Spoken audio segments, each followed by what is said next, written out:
قاضی نے کہا کہ تم دونوں اپنے پیسے میرے پاس چھوڑ دو اور کل آ کر اپنا فیصلہ سن لینا۔ گھی فروش اور خریدار نے قاضی کی میز پر پیسے رکھے اور وہاں سے چل دیے۔ پھر قاضی عالم، کسان اور لونڈی کی طرف دیکھ کر کہنے لگا کہ اب آپ کی باری ہے، آپ کی کیا شکایت ہے؟ عالم کہنے لگا کہ یہ لونڈی میں نے اپنی کمائی سے تقریباً 1 سال پہلے خریدی تھی تاکہ یہ میری اور میری بیوی کی خدمت کرے، لیکن آج یہ کسان آیا اور اس نے دعویٰ کیا کہ یہ لونڈی اس کی ہے اور کل ہی اس کے گھر سے بھاگ کر آئی ہے۔ قاضی نے عالم سے پوچھا کہ کیا تمہارے پاس کوئی دستاویز موجود ہے جس سے یہ بات ثابت ہو جائے کہ تم نے اس لونڈی کو غلاموں کے بازار سے ہی خریدا ہے؟ عالم بولا کہ جناب، میں نے اسے غلاموں کے بازار سے نہیں بلکہ ایک راہگیر سے خریدا تھا اور اس نے مجھے کوئی دستاویز نہیں دی تھی۔ قاضی نے پھر پوچھا کہ کوئی شخص ایسا ہے جو گواہی دے سکے کہ یہ لونڈی تمہاری ہے؟ عالم نے کہا کہ میری بیوی اس کی گواہی دے سکتی ہے۔ قاضی کہنے لگا کہ تمہاری بیوی کی گواہی معتبر نہیں ہوگی کیونکہ وہ تمہارے ہی حق میں گواہی دے گی۔ پھر قاضی کسان کی طرف متوجہ ہوا اور کہنے لگا کہ تمہارے پاس کوئی دستاویز موجود ہے جس سے یہ بات ثابت ہو جائے کہ یہ لونڈی تمہاری ملکیت ہے؟ کسان کہنے لگا کہ میں نے بھی اسے ایک راہگیر سے ہی خریدا تھا اور اس نے مجھے کوئی دستاویز نہیں دی تھی۔ قاضی نے اس سے بھی گواہوں سے متعلق پوچھا۔ کسان کہنے لگا کہ آپ اس لونڈی سے ہی پوچھ لیں۔ قاضی نے کہا کہ لونڈی کی گواہی معتبر نہیں ہوگی کیونکہ وہ آزاد نہیں ہے۔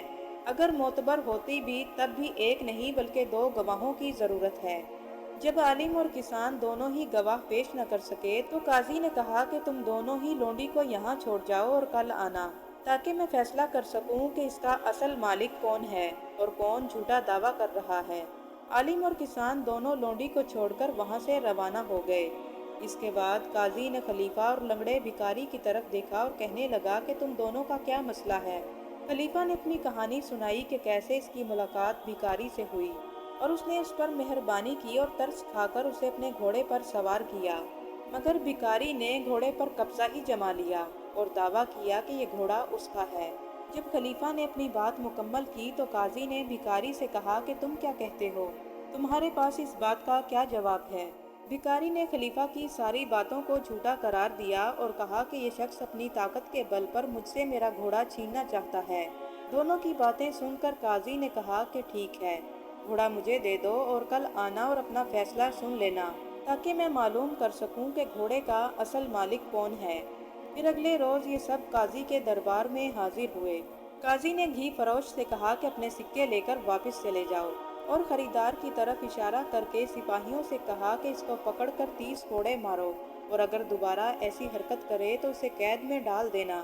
پھر خلیفہ نے عالم سے کہا کہ تم اپنی لونڈی لے کر گھر کی طرف لوٹ جاؤ اور کسان کی طرف اشارہ کر کے کہا کہ اس دھوکے باز کو 50 کوڑے مارے جائیں اور اگر دوبارہ بھی یہ ایسی حرکت کرے تو اس کو بھی قید میں ڈال دینا۔ سپاہیوں نے کسان اور خریدار کو باہر لے جا کر کوڑے مارے۔ پھر قاضی نے خلیفہ اور بھکاری کی طرف دیکھ کر کہا کہ کیا تم اپنے گھوڑے کو 20 گھوڑوں میں پہچان سکتے ہو؟ خلیفہ نے کہا کہ جی ہاں، میں اپنے گھوڑے کو پہچان لوں گا۔ بھکاری بھی کہنے لگا کہ میں بھی اپنے گھوڑے کو ہزاروں گھوڑوں میں بھی پہچان سکتا ہوں۔ قاضی اب اپنی جگہ سے اٹھا اور کہنے لگا کہ میرے ساتھ آؤ، اور دونوں کو لے کر استبل کے دروازے پر پہنچا جہاں 20 سے زائد گھوڑے موجود تھے۔ قاضی نے بھکاری سے کہا کہ تم یہیں رکو اور جب میں بلاؤں تب اندر آنا۔ قاضی نے خلیفہ کو استبل میں جانے کو کہا اور کہا کہ اندر داخل ہو جاؤ اور اپنے گھوڑے کو پہچانو۔ خلیفہ استبل میں داخل ہوا اور سیدھا اپنے گھوڑے کی طرف بڑھا اور قاضی سے کہنے لگا، قاضی صاحب، یہ ہے میرا گھوڑا۔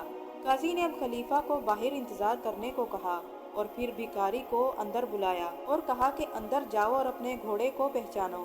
اور بھکاری بھی کہنے لگا، قاضی صاحب، یہ رہا میرا گھوڑا، میں نے کہا تھا نا کہ میں اپنے گھوڑے کو ہزاروں گھوڑوں میں بھی پہچان سکتا ہوں۔ قاضی نے مسکرا کر خلیفہ سے کہا کہ تاجر، تم اپنا گھوڑا لے جاؤ۔ پھر اپنے سپاہیوں سے کہا کہ اس جھوٹے کو 40 کوڑے مارے جائیں اور اگر یہ دوبارہ ایسی حرکت کرے تو اس کو بھی قید میں ڈال دینا۔ خلیفہ نے حیرانی سے قاضی سے پوچھا کہ قاضی صاحب، آپ نے کیسے پہچانا کہ یہ گھوڑا میرا ہے؟ قاضی نے کہا کہ یہ تجربے مشاہدے کی طاقت کا کمال ہے۔ خلیفہ نے پوچھا کہ وہ کیسے قاضی صاحب؟ قاضی نے جواب دیا کہ جب تم استبل میں داخل ہوئے تو گھوڑا تمہاری طرف دیکھ کر ہنہنایا اور اپنی گردن کو تمہاری طرف جھکایا، یعنی اس نے خوشی کا اظہار کیا،